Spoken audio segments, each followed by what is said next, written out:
So, this isn't going to be the typical advice on how to get clients. We are once again going to explore outside of the box. This is going to offer an alternative to the standard list. Many times, when you read posts on how to get clients, the writer offers a prescriptive, step by step how to. And it always comes with the promise that if you just follow the steps in order, you are guaranteed to get clients, which is always nice to hear. We want guaranteed success, right? But what if I told you that you don't need to follow a step by step how to, that you can get clients in other ways? This is good news because when the step by step guide doesn't work for you, there are alternatives. I'm not saying that these ideas never work, but when they are presented as the only way to get clients, then if they don't work for you, it is discouraging and you feel like your business will never succeed. So this post or show, as the case may be, is to just offer more ideas or alternative ideas to what you normally hear.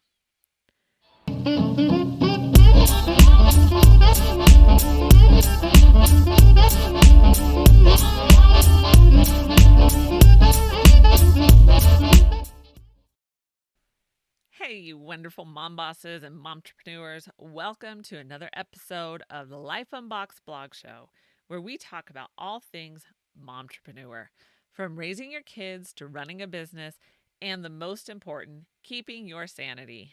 I am JODIE the mom from lifeunboxed.blog. If you are enjoying this content, please like the video, subscribe to the channel, and drop a comment below. If you are listening to the podcast, be sure to subscribe to the podcast, share the podcast with your friends, and leave a 5-star review wherever you're listening. I truly appreciate your support. Remember, I would love to hear your questions that you just can't seem to get answered. So let's get into this. How to get clients. 5 ways to get clients as a virtual assistant.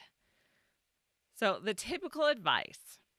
The standard advice generally given to get clients is to build your online platform, go to networking events, get online reviews, offer discounts, and more. All of these are important, but they aren't the only way to build your business. First thing you want to do with marketing is find the method that fits your personality.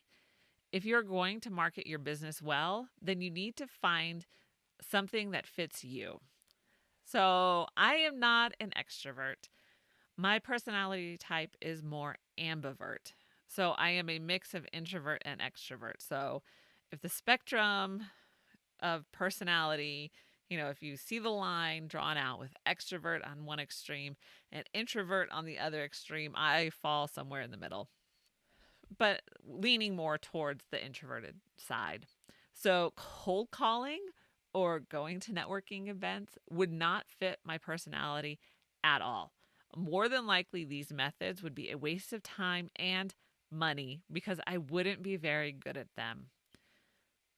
So if a certain method is so far outside of your personality, then give yourself permission to not do it. But there's a caveat. Don't let fear hold you back. If you are just afraid, then give it a try. You may surprise yourself. So honestly, I have a hard time asking people to like my pages or connect on social media. But this is only outside of my comfort zone, not a complete waste of time because it doesn't fit my personality. So I decided to start asking. You know what? Most people want to be invited to connect. The response that I've seen, so my personal experience, is only positive. So be sure to connect with me on social media. So this is something that I just needed to try. Although it felt uncomfortable, it wasn't so far outside of my personality that it would be a waste of time. Trust me when I say networking events would be a waste of my time and money because I would be a wallflower. So if you need more help with marketing, I highly recommend these 2 books, Building a Story Brand and marketing made simple. So, okay, let's get into 5 ways to get clients. Number 1, use your existing network. Think about your friends, former colleagues, and people you know. This is a great place to start getting clients and spreading the word about your business. Most people, now there are always exceptions, want to help you succeed. So tell your friends to tell their friends about your business. The benefit of using your existing network is that you know these people. You know their personalities and you know how they work. You also know if there's someone that you would never work with. So you aren't entering a client contract cold, and you can write a proposal that is very specific to your client and their style. And if you need help with a contract or a proposal, the links are below and in the notes. So all of my clients have come from my existing network. They are people that I've worked with in the past or people that I've known, and they are people that I was referred to by my friends. So using your existing network also weeds out the potentially bad clients. The people in your network will also be picky about the people they refer to you because they don't want to get the reputation of suggesting bad clients either. So it really is a win-win. If you're very good at what you do, people will want to recommend good people to you. They're not going to just send, well, you all know. You know, you have people I'm sure that you know that you would never send to a friend or someone that you want to keep in good relationship with, right? We all have those people. So number 2, content marketing. I know this is a popular buzzword when it comes to marketing, and it is often found on the how-tos mentioned above, but it is still a great way to market. Essentially, you are writing about what you know and offering your knowledge and expertise. Think of it as giving advice to a friend, like what I'm doing now. But blogging isn't the only way to do content marketing. You can write articles for magazines or other blogs with large audiences, or post frequently on social media. You could even start a podcast or YouTube channel or both and share what you know. This can be a really great way to market your business because people are always searching for how to do whatever. And if you can be the answer to their question, you will be the person called when they are ready to hire. So if you're ready to start a podcast, check out my link below. So I looked at a number of podcast services and picked Buzzsprout. And the reason I looked at so many services is because I did not know what I was doing starting out. And so I actually ended up doing quite a bit of research on just the services. And so I want to help you cut down on that research. So go ahead. I think Buzzsprout's great. And if you use my link, you can start for free. And when you upgrade, you will receive a $20 Amazon gift card. And so will I. So bonus all around. So number 3, LinkedIn. So this is an often overlooked social media platform, but the focus is business. So if you are starting a business, this is a great place to post your content. It doesn't get lost in the noise of all the other content flooding the other platforms.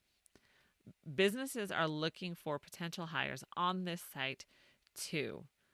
So it's not out of the blue if you were to reach out to a specific business to see if they have something for you or reach out to somebody who you think could be a potential client. You do it on this platform and it's kind of more expected. So all the cold inquiries I've received, so I don't know these people and they weren't referred to me, came through LinkedIn. And to be honest with you, I don't even post on there. I have a completed profile and I've kept it up to date, but that's really all I do. With my blog, I've just now started posting on there so I can get some more traction with my blog. But when I got these cold inquiries, I wasn't doing any of that. I know another small business owner who only uses LinkedIn to talk about his business. He doesn't use any other social media site, and he doesn't need to. He gets a lot of traction with just LinkedIn. All right, so number 4, the fourth way to get clients, to use freelance websites. So there are a number of websites that offer freelance services. So the site acts as an agency between the client and the contractor. So websites like Fiverr, Upwork, or Freelancer offer a place for you to market your business to clients that are looking to hire someone for a particular task.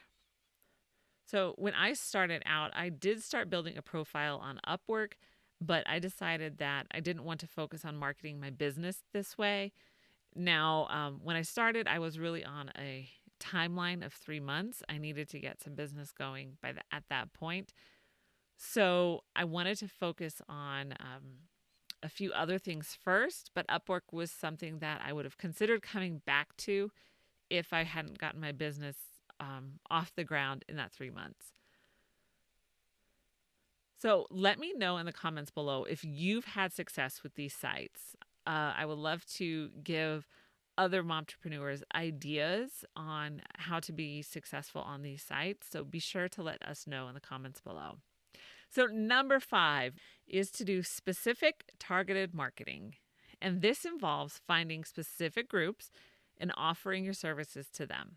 For example, if you want to build websites, doctors would be a great group to focus on. They would be able to afford you. That's always a plus. But you know for sure that they don't have the time to build it themselves.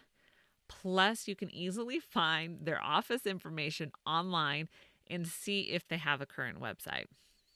So I wouldn't recommend sending like a salesy postcard, but write a thoughtful letter and include some of your ideas and ask them for some time to discuss further. So if they already have an existing website, to go with that example, offer ideas and solutions on how you would improve it. And really be specific, so it's not like you're just sending a form letter to whichever group you're targeting, but be very personal and specific to them so they understand that you've actually taken the time to really understand to look into their business and to understand it. So that is 5 outside of the box ways to get clients as a virtual assistant. So the number one question when you are starting a business is, how will I get clients? When I started my virtual assistant business, this was the number one question looming in my mind and the source of most of my stress, about 99% of it. So what's worked for me is I've used my existing network, and that has allowed me to define success on my own terms, and you can too. So let me know in the comments below what has worked for you. Have you tried any of the methods mentioned above, or is there something else that worked for you? Don't be shy. Share with us. I am so glad you joined me today. Be sure to like this video and subscribe to the channel. Remember to check out the Life Unboxed store for all of your Mom Boss merch, and use Super Mom for 20% off the entire store. For more great momtrepreneur content, follow Life Unboxed on social media and check out lifeunboxed.blog or download the podcast wherever you listen to podcasts. Be sure to share the podcast and video with your friends. I will see you in the next video.